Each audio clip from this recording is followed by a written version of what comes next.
Hey everyone, I'm Yvette Lloyd, host of Life Her podcast. Today we have an amazing guest with us, and I'm joined by the most powerful voice in hip hop, Lady Low. She is hailing from Queens, New York. She bends old school rap, R&B, soul, and also with a modern lyrical edge that sets her apart from the game. With this chart topping singles and also viral mixtapes and major collaborations under her belt, she has not only been making noise, she's been building an empire. From honoring her late mother through heartfelt music to running her own label and touring with the industry heavyweights, Lady Low is here to inspire, empower, and keep it all the way real. Let's get into her journey, her message, and what's next for her. Hey, Lady Low. How you doing? I'm good. How are you? I'm fantastic. Life and lifing. Man, listen, life her. That's for sure. So so we go dive into everything, but once we get into your career, your rap career, R&B, hip hop, all of the things, amazing things that you've been doing, how did you actually get started and get into the influence of knowing like your love for music? um, a couple of people told me like back in the day, like in elementary school, I used to be, bang on the desk, make beats and stuff like that. And then we used to all just have like a little, yeah, we ain't really know, but have a little cipher. Everybody's just trying to rap, yeah, yeah. So that's where it started, from what a lot of people told me. And I do remember banging on the desks and my teacher's like, all right, stop it. Like, all right. But, and then from that, how I really, really got into like beats and music and stuff like that. My mom and dad, well, my dad was a singer, and him and my mom, they used to play like the oldies but goodies, Smokey Robinson and, the Whispers and, the Commodores. And so I used to go in the basement when they would play music so I can drown the lyrics out and just listen to the beat part of the song. And then I used to just be down there, rapping and freestyling and just trying to, make music that way. That's cool. So when it comes to music, I want to say first, sorry for your loss of your mother. I know your pain because I lost mine too, and it And I runs just deep. recently lost my dad last year. Man, did you? Yeah, So sorry yeah. to so sorry. So you've been very open about the loss, and also how has that experience changed you in a way to approach life in your music? Well, one, being a social worker, you learn the grieving process. Um, you learn different theorists, and so it starts to make sense when you get older. Um, like some of one of the theorists, they utilize like the last stage of life, and it's like you start reflecting back and the things that you did. And so, I think about that a lot. My mom and my dad, when they passed, I put out, songs for both of them. When my mom passed, I put a song out for her, and actually it's a video as well. And it's on YouTube, and it's called Please Don't Cry for Me. Mm. And so then when my dad passed last year in March, I just recently on Father's Day released a video that I did all by myself. I'm very proud of myself. Um, and I released a video, and it's called Daddy's Love. And that song is also one of the songs that's on my album Reintroduction, of Lady Low for people to really get to know me. So I have to reintroduce myself. So that's why that song is on there. So when you say reintroduce yourself, what exactly do you mean by that? Because I've been doing music a very long time. And even like when I moved from New York to Maryland, and now Maryland to Virginia, Roanoke, even though I've met people along my journey, they haven't really listened to my music. They haven't really listened to my music. So now I'm like, so if I play something, they're like, oh my God, that shit's hot. That's fire. When'd you do that? And I'm like, man, really? You just getting on to this? Like this? Right. Check out my other album, my second album, or, I did that like years ago. But to them, it's new, So that's why the reintroduction of Lady Low is mainly like 13, 14, 15 songs. I don't recall how many. But it's all of my old songs. All of my old songs. And I also have my own website, Lady Low. You got to spell Low, L-O-E. That's what I keep telling people. LadyLow.com. And that's with everything is on there. So yeah, so that's the reintroduction. Okay, now, allow me to reintroduce myself. My name is H to the okay, let me stop. Yeah, the reason why I asked you that, because sometimes losing a parent, you lose your identity and you have to rebirth yourself in many ways due to them being gone. And it's like you have to like keep going forward regardless of the hurt and pain. So that's why I asked you that. Yeah, well, I don't feel like I have to. Yeah, well, thank you. That was a great question. I don't feel like I have to rebirth myself. I feel like, yes, it changed, but life is gonna life. And I think because I'm a social worker and I've looked at, so many different theorists and, that I'm prepared, I'm prepared. My dad taught me how to save, how to invest, and, so, I can retire, and just stuff like that. I have money to retire and, and so I just felt like my parents taught me so much that, of course, I miss them. And the main part of me missing them is I always wanted to perform on a big stage where, oh God, I'm getting teary-eyed. To perform on a big stage where, like, they're in the front row. And I come out with flowers and I give my mama her flowers. That didn't get to happen, but I still persevere. Yes. I'm sorry. No, you okay. So was there even a moment when you wanted to give up on music and you just find yourself pulling back from it? No. No?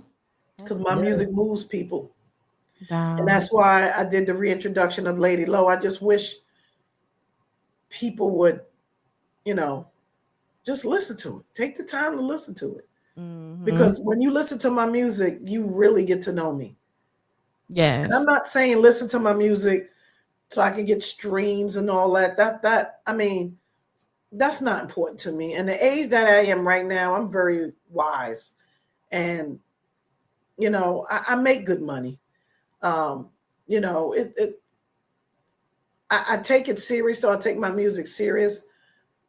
But I just want people, if you really want to get to know me, you got to listen to my songs. I'm telling you, there's something for everybody. Everybody. So how do you stay grounded while living a lifestyle that often glorifies ego and image? Glorifies. What did you say? When it glorifies ego and image, as far as like how the music industry is. I just know who I am. I don't try to be anybody else. I can't be anybody else. Nobody can be me. There's only one me. God only made one me. And if I had a twin, it would still only be one me. That I'm different than a lot of people, everybody. And I don't try to be, playing basketball. I don't want to try to be Michael Jordan. I was trying to be Lorraine Lynch. I was trying to be low. I was trying to be tiny. That was the nickname they gave me. But even though they gave me the nickname of Tiny, I wasn't trying to be Tiny Archibald. But that's just what reminded people of me. I reminded people of the way Tiny Archibald played. But I never wanted to be Tiny Archibald, but, I would reference him because people would ask like, oh, how'd you get your name Tiny, But I loved him. I loved Tiny Archibald. I loved the way he played, but my teammates named me Tiny, but, I'm just humble. I'm just a humble person. And what tears me up is when I say tear me up, I'm talking about tear me up, is when people listen to my music and they are like, oh my God, you are so good. And I'm like, oh, thank you. And they're like, no, like you're fucking good. And I'm like, oh, like, thank you. Like, I don't want to be like, oh my God, you're right. Or, like, right. I don't know what else, and they're like, no, I'm serious. Like, and I'm like, no, I believe you, but thank you. It has to happen for me to believe it. Right. Like if someone says, oh my God, I'm getting ready to get you on stage to open up for Jay-Z, I'll be excited, but it has to happen.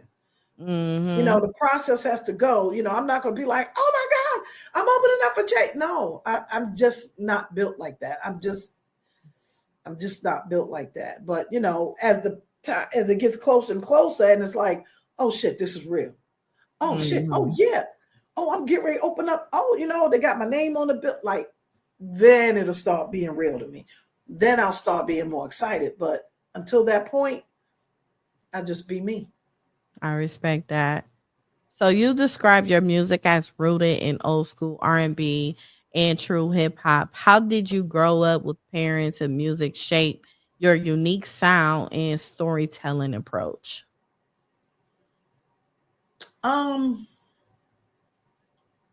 Just more like, when I was younger, well, even now, like I'm more of a story type person, because people feel that more. When you just rap and you're like, yeah, I got bars, and you just rapping, and yes, you got the metaphors, but each metaphor is different. It's like, where are you going? The name of the song is this. You rapping about this, and you rapping about that, and then you rapping about, being so hot, you like the fireplace. And where are we going with this? The name of the album is called Sunshine. I don't know. But so I like to tell a story. I like to tell your story. You and I could be best friends, and we sit down, and one day you cry on my shoulder and you tell me something that happened with your boyfriend. Well, I'll write a song about it. Okay. And people will think it's my story, and it's not my story. Right. It'll be your story, but I'll never tell. The only thing I'll say is that's not my story. But I wrote it, but that's not my story. So your recent single Fingerprint hit major charts, and your new track Like This is making noise. What was the creative process like behind both of the songs, and what do they represent in your journey? The music takes me places. And so when I heard Fingerprint, I don't know, I just felt like I had, I'm trying to think of the name of the group. I think it was the Migos. And in my mind, even though the song sounds absolutely nothing like them, but in my mind, I can hear them. There's a song that they did, and it talks about fumbling something. I forgot the words to it. And so then, I was like, fumbling. Okay. Pick up the bag after you fumbled it. Oh, it wasn't your bag. What do you mean it got my fingerprints? You speak loud, I smoke loud. That's, and so that's how that flow went. And once I got the flow, the chorus of it, everything else was easy. And that's featuring young Nook, and he signed with Little Flips label. Okay. So he signed with Little Flips label. I can't remember the name of the label at this moment, but hold on, because I did have it up. Clover G. Okay. Yep, Clover G. Okay. And then Like This was, when I heard that beat, I was like, cause I'm like this. Cause I'm like this. And I was like, okay, yeah, we could do that. So then I just started writing. If you see me in the morning, yeah, I'm like this. I'm a beast in the sheets, need a light stick. Cause I'm like this, like dead body. Like, Yes. So you toured with major artists like Little J, Gunplay, and even Young Nook. What was the touring taught you about resilience, stage presence, and connection with fans? A lot. Like that was like my bucket list. That was a cross off on my bucket list. I had so much fun, and also meeting them and hanging out with them, and and not being starstruck. Like I see, like us, every club that we walked in, like we all went in, together as a unit. We all went immediately to the VIP section. They came, served us. Like I felt like a celebrity. And people would, look at us and like, like I'm not even famous, but they were like, oh my God, hi. And I'm like, hey guys, how y'all doing? You gonna rap? You gonna rap? I'm like, yeah. When? Okay, relax. I don't know when. But yeah, and it just taught me, but my stage presence has always been good. And I'm gonna say that because I've never had anyone say my stage presence was bad or tell me what to do. Is because when I'm on stage, I'm just naturally in my element. And so when I rap, I like to look at people in the face. I like to point fingers at people, like to make them feel like they're a part of this song. Like, oh shit, she's talking to me. Even though I'm not, but what I'm saying. And it just, just fan wise, I don't want to say I was a groupie, but it was just good to meet them and just see how they act, and just the experience alone. Yeah, definitely. So when it comes down as far as like the business portion, when it comes to the music industry, what do you think about it today and how people are rather be in an independent artist than actually being signed to a label? I'm kind of all over the place with that. I'm kind of 50-50, because independent, you have to use your own money. I'm an independent artist. I've invested tens of thousands of dollars. Am I where I want to be? No. But I'm happy where I am. I'm happy where I am for now. I know there are great things coming. But I also know that time is ticking because I'm 59 years old. Really? Yes, I hit the big 60 this year, December 17th. Oh my God, you don't look it. Oh, thank you. Girl, you could have fooled me. So time is ticking. Wow. So so when you sign with a major label, yes, they, take most of your money. They own your masters. And so there's a lot you can lose from that. But it makes you, to a point where you're now, depending on the label, if it's a major label, you're now kind of popular, kind of famous, especially if strategic enough to take your music and, push it to the limits, as well as introduce me to other people where I could collab, like Chris Brown or, anything like that. That everything would take off from there. Now, once I'm done with that contract, then yes, I think because I would have made enough money, hopefully, to invest in my label. My label is called Love of Earth Entertainment. And, I'd have made enough money to invest in that. Okay. And, and I would have moved on, and I would have, utilized that and brought other people on, other independent artists, under that label, if I got major distribution and stuff like that. So, so I don't know. It's like, if I was with a major, I wouldn't have to invest my money because they would be investing everything. But of course they get theirs on the, they get their money back. So I wouldn't really see anything. I wouldn't see anything until they got paid back their money that they invested. But I kind of, at the age I am, I'll take it. Gotcha. At the age I am, I'll take it. If I was younger, and I had the money, yeah, I'll do all that, but take it. So I'm what for my life? No, I'm joking.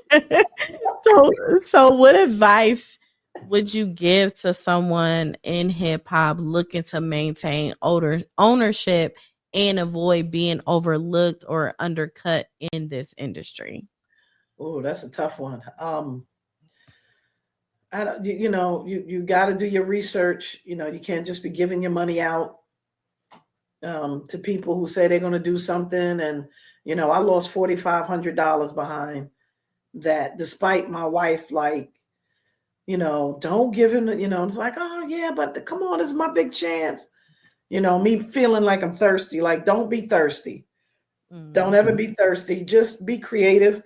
And now they got platforms like TikTok, where you can make money and stuff like that. I'm just not creative enough, I guess. I don't know.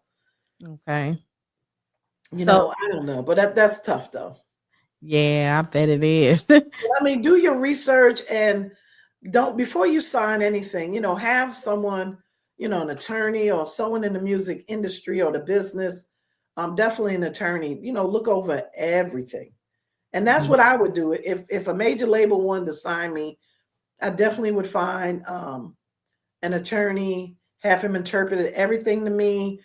If we can do some negotiations, I'd do that too. So you were signed with Wild Dogs Entertainment and distributed. I'm still signed though. I'm still signed. So it was distributed by Roc Nation. Correct.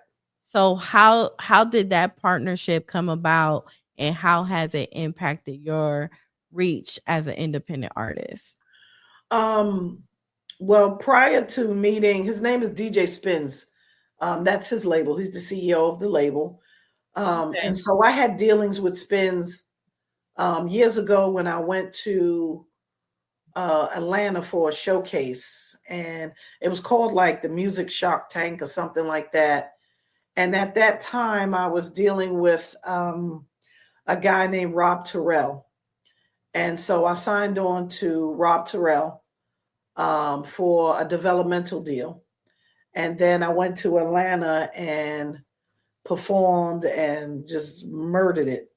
And so they offered me all these different deals, magazine, and so that's how I met Spins.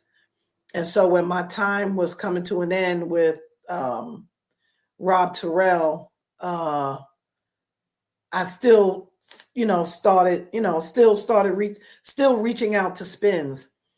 And then we would talk, and he would help me promote like, certain things, certain songs and stuff like that. And then that's when Fingerprint hit the charts. It was number 1 on Apple Music in South Africa.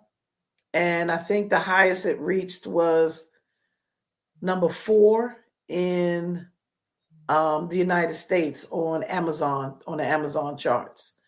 And Oh, so, that was just with the promo and marketing and stuff like that. He's a smart guy, and he was very strategic in how, he moved this song. And so, that's why I was very successful.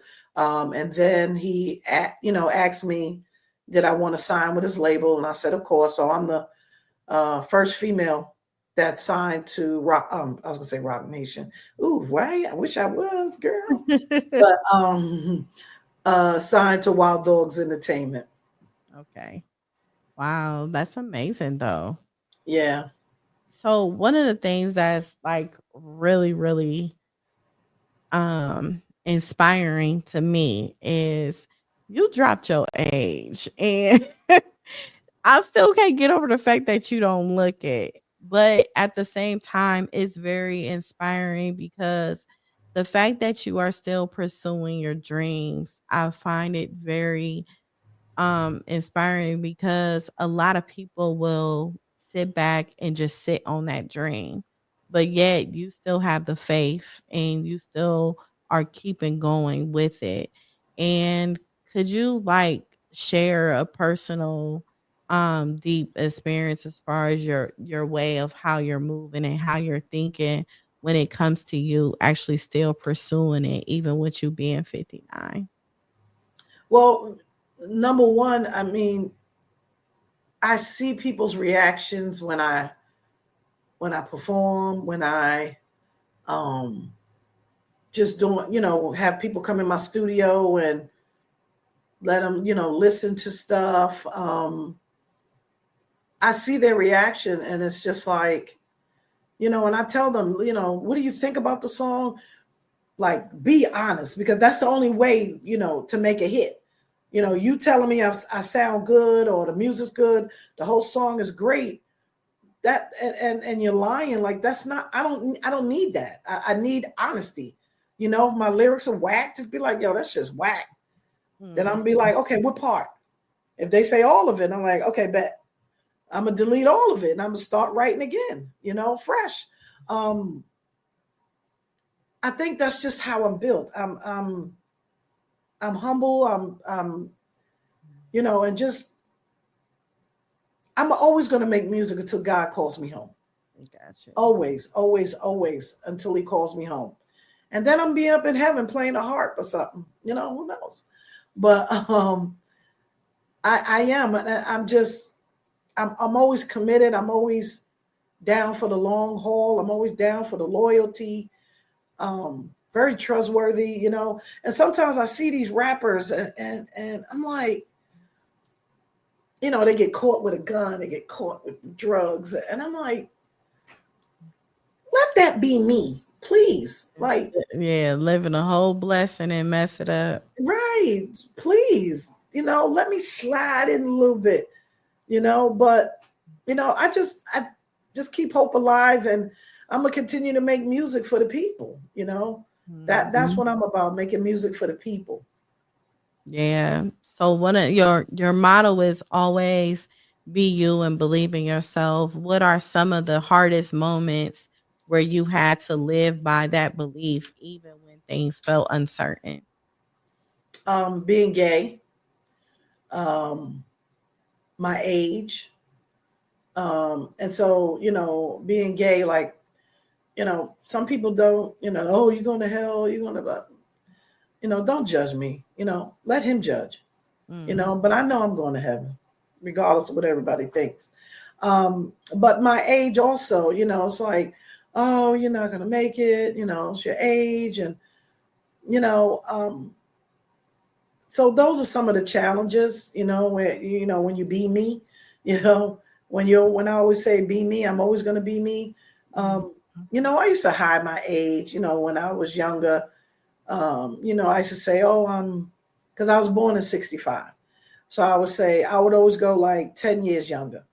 So when I was 35, I say I was 25.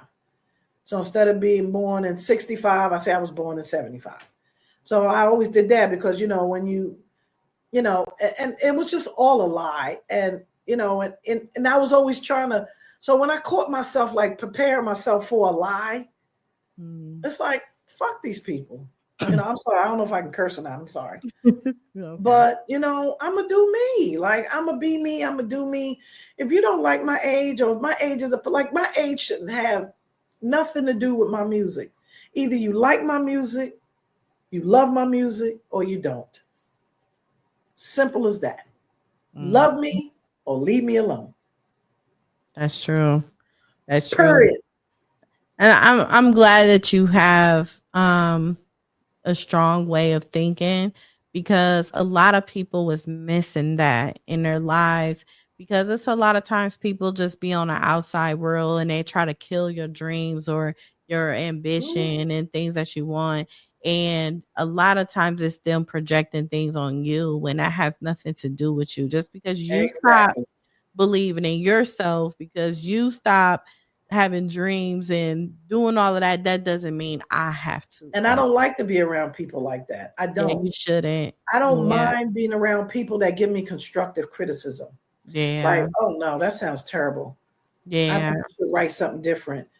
You can definitely do better than that. Mhm. Like, encourage me. Yeah. Don't just be like, oh, that sounds terrible. Oh God, I can't even believe you wrote that. Like, Mhm. encourage me. Use something. Say what you just said, and then come back with, you could do better. I know you can. I Mhm. believe in you. And a lot of This times like, that okay, helps. yes, Mm, absolutely. that And helps. I try to run with people that's positive minded like me. Like, there's always something positive you can find. I don't care what it is. In any negative situation, there's always something you can find positive. People don't want to try to take that time, but I'm just such a quick thinker, and I analyze, I observe a lot. So a lot of times I always have that resting bitch face if I'm sitting by myself, That's me. because I'm analyzing, I'm looking around, and I'm like, I wonder what she's thinking right now. If it's somebody sitting there, and they just look like they're in deep thought, I'll be like, I wonder what she's thinking. And I'll just look around the room, and I'm not the one to get up and be like, hey, everybody. No, but once I know you, when you know me, you're like, oh my gosh, she is so cool. But I'm really a shy person. I really, really am. But it's hard to tell. But if you knew me, you'd be like, oh my God, here we go. Go. My wife should say, go out there and give your cards to them. And I'm like, how you gonna get out there? How they gonna know you? I was like, I don't know. Maybe next time. Hey, why don't you give them to them? And she's like, no, if you give them to them and say who you are, and then they'll get to know your name and they'll follow you on social media. And I'm like, I'll be okay. I'll sit over here with my beer. She'd be like, Aw. oh, gosh, I know. It's okay. Aw. So with 100,000 mixtapes plays and your loyal following, how do you stay grounded while continuing to grow your influence? Just being me. Yeah. Just That's being me, the way to making be. people laugh, making people listen, not make them listen to my music, but they listen to my music, they feel it, they feel the emotion. And like, sometimes when I perform, like it, like the first time I performed my mom's song, like I already told them, like, I was gonna break down. I already told the audience, and played the song, and that was the hardest, most difficult video I have ever shot in my life, in my entire life. And second was my dad, because I took a bunch of pictures and videos and put all that together. And so just looking through all these pictures, and he used to dance all the time, and you know, whew, so just always being me, just always being me, never letting anybody present a barrier to me, or throw, or sometimes a little monkey wrench can be thrown in the game, Yeah. but I may trip, but if I fall, I'm gonna get up, I'm gonna brush myself off, and I'm gonna keep it moving, because I know what I'm capable of doing mentally, physically, and spiritually. Yeah. That's Can I get an important. amen? Can I A get an girl. amen? Amen. Amen. So what does success look like for you in the next 5 years? Ah, only God knows. Yeah. Only God knows. What I would like to see is me being signed to a major label. No, that's not what I want. In the next 5 years, I want my social media to grow. I want my Yeah. social media to be into the hundreds of, either the tens of thousands or the hundreds of thousands. That's what I want. That's That what I makes want. And I want everybody to, I just want fans from all around the world. And I want to continue to do music. That's what I want. I don't want to be signed to a major label. That's not, I'm prioritizing what I want. And so sense. ultimately, I would love it. Ultimately, I would love for someone, even if I'm not signed with a major label, just someone to take me under their wing Yeah. and help me before God calls me home. Okay. So, what does faith or spirituality play in your journey as an artist and businesswoman? Oh, it plays, it's huge. Without faith, I wouldn't even be doing this. I would be probably depressed. A lot of people don't believe in God. But, I do. And I'm not going to judge anybody, but faith, hope, prayer means a lot to me. And I think, there's a lot of strength in prayer. It There's a is. lot of strength in prayer. So, a lot of people, a lot of prayers got me through my mom's death, my dad's death, and, just some adversity that comes along with when life is lifing, Yeah. you know. Yes. Life do be lifing. Mm, crazy. It does a lot. So, what is something that you want to say to other up and coming artists of some things that you wish you have done differently in the beginning stages of you in your career? Hmm.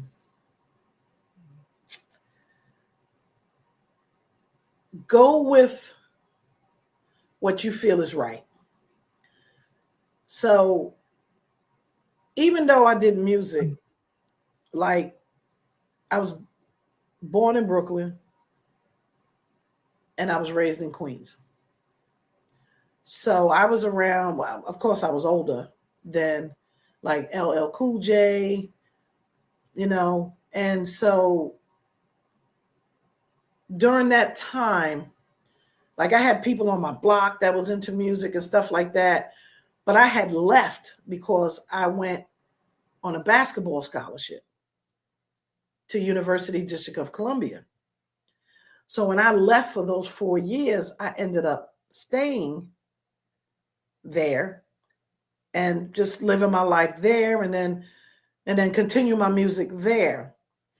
I wouldn't change anything. I think had I stayed in Queens and was doing my music and not pursuing the basketball thing, um, I think I would have been way bigger than I am now. Way bigger than the way I am now because of my skill set back then.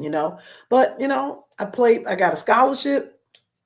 I played basketball, got my master's, now I'm a social worker. So, That's and amazing.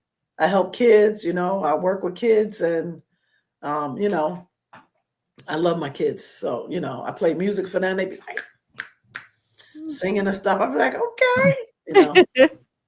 That is a true blessing. Yeah, just be you, follow your dreams, don't give up. Just continue to be you. Don't clout chase, just continue to be you. And Mhm. God will lighten that path for you. Definitely will. So, how can people listen to your music and follow your journey and get to know more about you? They can Google Lady Low, 2 words, Lady Lady, and then Low Loe. They can Google me, and everything will come up. Apple Music, all the platforms will come up. Spotify. I'm on Spotify, Apple, and so, or they can go to ladyloe.com, LADYLOE.com, no spaces. And on there, you'll see all my music, most of my videos, and how to link up with me on social media. So for Instagram, Facebook, and Twitter, well, it's X now, but it's Lady Low the THE unit, UNIT, all one word. Lady Low the unit, and spell low LOE. Okay. Well, thank you so much, Lady Low. I really appreciate you. You are a breath of fresh air, being so Oh, authentic and everything. I love your spirit. thank you, thank you, thank you. I appreciate it. Thank you for having me, man. Yes, I'm thank you. greatly great. I'm thankful, man. I'm blessed. Yes, you are. Well, thank you everyone for tuning in to Life Heard Podcast. Make sure you subscribe on YouTube and listen to Life Heard Podcast on all major platforms.